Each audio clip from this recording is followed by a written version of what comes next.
What an absolutely incredible year this has been for actor, musician, and stellar soap star Heather Peace. Heather, I'm so delighted that you've been able to make time to talk to me in my last show of the year. It's all been going on. How does it feel to have been part of this extraordinary soap story in EastEnders that's really taken up a big block of the soap's action over the last year? I think it's surprised me generally because I've never been in a soap long term. And I think what soap does really well is have very long arcing stories that are full of nuance and detail and connections. They can take their time with it, which I've usually been involved in 12-part dramas, and things get done very quickly. And we've been able to really play this out in real time in terms of what Sukeve had to go through to get to where she is now with Eve. I think the longevity of the art is real to life. And so it's been all consuming actually, because every bit of scripts that we get, wonderfully written by the writers, fabulously directed by the directors, all the team behind it have really given it space and air, and I think they're doing it right. And so then it's given over to me and Bal, who plays Sukeve, and we have long discussions about it. We want to take every moment that we can. We think about how they are together as a couple. So yeah, it's been really all consuming in that way, because it's an important story and it's fundamentally a love story, and we've got a platform on mainstream TV to maybe change a few hearts and minds. If my nana, who was a Catholic, had seen this love story play out, I don't see how anyone can be icky about it. Do you know what I mean? Because we haven't played it for kicks, really. We haven't played it. How do I say it? It's not been titillating as such. It's been hopefully really beautiful and about a meeting of souls. It's just been an absolute joy to have been given that, and for EastEnders to want to tell that story properly and make it such a sort of big part of the show. And it's a woman and a woman loving a woman, and that's amazing. Absolutely. And one of the things that EastEnders has done so well over its history actually has been about showing people LGBTQ plus lives. I wanted to ask you, someone who's from the LGBTQ plus community, how, if it does, how do you feel about the kind of the weight of responsibility of representation? Like you wouldn't believe. I feel so much a sense of responsibility. I want them to get it right, and I think they have up until now. They've absolutely gifted us with it, but ultimately I'm not in control of where it goes from here. So we'll have to see. I want to see this couple now exist together in Walford. I want to see their next chapter of how they are as a couple, because we haven't seen that yet. We've had, them sort of getting together, the illicit affair, the breakups, all in amongst the abusive husband. So I'm really excited to see where this next chapter goes. But the sense of responsibility is huge. And they let me have an input to a degree. You can talk about certain scenes and how you want them to play out with your fellow actor and the director, but ultimately the full arc of the story I have no control over whatsoever, which makes me really nervous. And I want to say to you, I was in a couple of different gay pubs on Saturday for friends' birthdays, and in each of the three pubs that I was in, I heard people talking about this storyline and speculating, and that's just fantastic, right? EastEnders is absolutely on the up, and we can feel it. We can feel it. There feels like there's a level of care from the writers to the actors, to the directors, to the producers, obviously, who've come up with this incredible The Six storyline, which has sort of taken over the whole year and is building to this crescendo, which happens on Christmas Day. Do you know who done it to whom? At this point, seeing as we're filming for February, March. If I didn't, I would be super out of the loop. But do you know what? My wife likes EastEnders, and she's watched it all her life because she used to watch it with her mum, and her mum died when she was 21. So it's a way of for her feeling close to her mum. And yeah, even she doesn't know. I've had to just like, there's no way. I can't, A, because she said it would just ruin it, but B, no, you just can't. Excellent. And so have you told learned no that one. you're able to really, really keep your trap shut about things? I just don't go out, Kathy. And I certainly don't go out and have a glass of wine with anybody because no, I'm joking. No, it's easy. And do you know what? Most people don't want to know because it ruins it, right? You want to totally. you want to experience it on the day, and yeah, yeah, that's all I can say. Totally. And so we've just found out just tonight that Eve is back. She's back. Yes, she's back. We don't know where she's been yet. We don't know what's happened to her.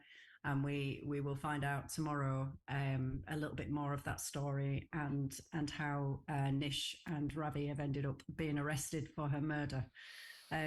Yes, I think it is quite it's quite a big plan. I sometimes think, no, just get on a train, get on a train. You know. Oh, and I mean, also, all props to you. You've also been announced as Soap Couple of the Year, or one half of Soap Couple of the Year. How's that? Do you know what, Kathy? Would this have happened 20 years ago? I don't care if you'd have given like an absolutely best performance of the year as a woman loving another woman in a couple. You could be head and shoulders above everyone else, and you wouldn't win. So for me, I just feel like it really shows how society has moved on. It's so easy to get bogged down with all the bile and nastiness on social media and to think that that's how the world is. Well, it's things like this that prove that it actually isn't. And, the fact that a lesbian couple has touched people's hearts enough for them to want to vote and to me, yeah, just says we've all moved on and society hopefully is a better place than it was 20 years ago. And I mean, we are made up. On a social media front, I have to. You do look like you're living your best life quite a lot of the time, and also that you've made incredible new friendships and relationships through working on this program. I just think that maybe it's to do with that. There's a real feeling at the moment amongst us in the acting department, certainly, that we're holding each other up. We've got our own little WhatsApp group, and we sing each other's praises. It feels like everybody wants everybody else to be good. Everybody wants the show to be good. It's not about, who's top dog or whatever. Do you know what I mean? There is none of that. It feels very ensemble. And because of that, we are really close. I've made with Lacey Turner, we've just connected, and to get friends, and with Bal and with all of the guys at work. It's getting those friendships so late in life is precious. Like you don't come across brand new brilliant friends when you get to my age, late in life, my bottom to that. Later, mid.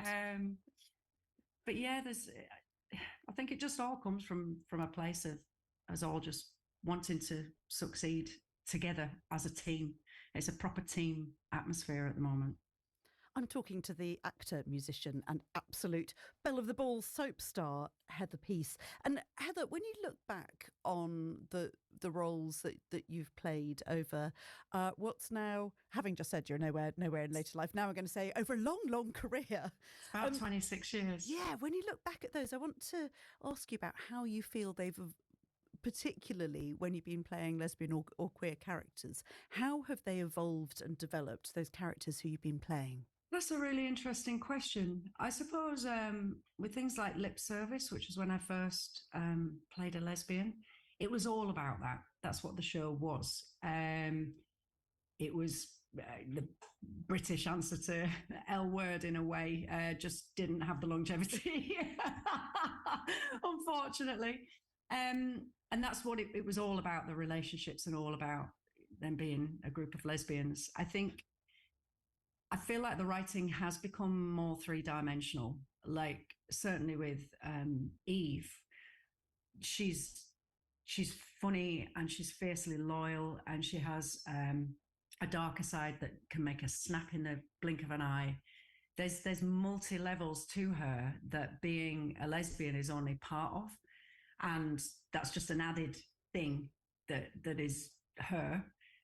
So I do feel like there is a much more three-dimensional writing. I mean, with Suki, I mean, it's so multi-leveled. It's ridiculous, like her arc and who she is, and the whole character. Like she is a completely different character when she's with Eve to how she is for the rest of her life and in front of everybody else. So I think adding Eve into the mix with the character Suki was really special as well, because you got to see this other side that was so much softer and honest.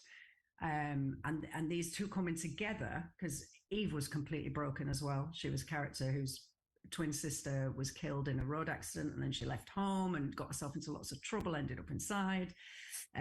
All this stuff, when they come together, it's like they make each other the best version of themselves. And I think that's been so brilliantly written. So brilliantly written. And yet separately, they completely can coexist as these kind of two alpha female characters. So yeah, I just think it's meatier. I think it shows lesbians as people. Yes, not just one aspect of ourselves, Yeah, which is but really it's not all about that. It's not all about that. It's just part of who they are. exactly. Yeah. And I think actually in terms of representation, I think that's what we've been talking about and striving for and campaigning for so many years. So amazing. And also to have this lesbian love story in a it not just be about that. Do you know what I mean? Like we're seeing it on a mainstream television program in the middle of lots of heterosexual couples and gay male couples, and it's EastEnders does that so well. So well, we're not the only gay in the village in EastEnders. Do you know what I mean? It's good. There's quite a few of us. And how have you, as Heather, found this as a lived experience? How is it walking down the street and having people maybe take a double glance at you or say things? How's that? Yeah, it's been I think because I had like levels of recognizability for London's Burning back in the day when I did London's Burning. It was on about 9 to 10 million viewers. It was huge. But I thought it was going to be like that, but it is different because you're in people's lounges 4 nights a week, every week. So there is a familiarity people think that they have with you that's very different. Whereas when London's Burning, you might, they stop and have a picture and say hi. People will sometimes walk up to me as though we are just mates. Do you know what I mean? They'll just presume that I know who they are as well, which is quite funny and very sweet. So yeah, it's tricky for the kids. It's tricky for my kids because my kids obviously don't watch it. Like there's material in EastEnders that I don't, it's, even though it's pre-watershed, they're very young. So they don't really know what's going on. But usually people are, if I've got the kids with me, are pretty respectful and, they'll, I don't know. They're usually respectful. Yeah. Yeah. Oh, and finally, Heather, what's after this incredible year? What's ahead for 2024? What exciting things have you got on the slate that you can tell me about? Well, I do. I've got a track, right, that I played at my last tour with Katie Brooks. And I just want to get it released for International Lesbian Week. But the drums aren't right, Kathy. But it's a love duet, because I thought I couldn't think of one love duet between two women that you could walk down the aisle to, I think a lot of them are quite titillating or sexual, but a pure-hearted, full-on love duet between two women. You might be able to correct me, but I don't think it exists. And it's sitting in my MacBook. And I want to get it released. Plus, I've written about another 8 tracks, but I'm working on those. But this, as a standalone, that's kind of, when is International Lesbian Oh, you're going to put me Is on the it? spot now. Is it week or day or? I think I don't know. there's a day just and Google there's it, a Heather. visibility week. Yeah, I was going to say actually, there's Yeah, me just just Google filling. it, Heather. How about that? And then I'll know how long I've got. But I want to do the full package and have a video with Katie and all of that. So there's quite a lot to put together. So hopefully new music next year. I would like to do a couple more gig dates as well, but I can't go away for a full on tour because it's enough. My wife's a teacher and I've got 3 kids, and it's just not fair. And you've got till April, by the way, to get things together. If you want to get ready for Lesbian Visibility Week, you need to get Wriggle on. 22nd of April next year. That's off. quite soon. That's quite soon. The track's pretty much finished apart from the drums, but there's still a lot to do. Oh, okay. You could What date in April? 22nd of April. Oh, so it's the back end of the month. Yeah. Heather Peace, thank you so much for making time, particularly around all of the filming that you're doing at the moment. I wish you such a Merry Christmas. Thank you so much for joining us on the show. And I think so many people want to see Eve on our screens for many, many years to come. So keep doing brilliant things. Thank you, Kathy. And we should grab a pint together at some point. You always say, and then you just never call me back. What can I say? We'll continue this conversation off air. Heather, thank you so much. Very Merry Christmas to you. Thank you so much for joining us on the show. Happy Christmas, Kathy. Out with Kathy Caton.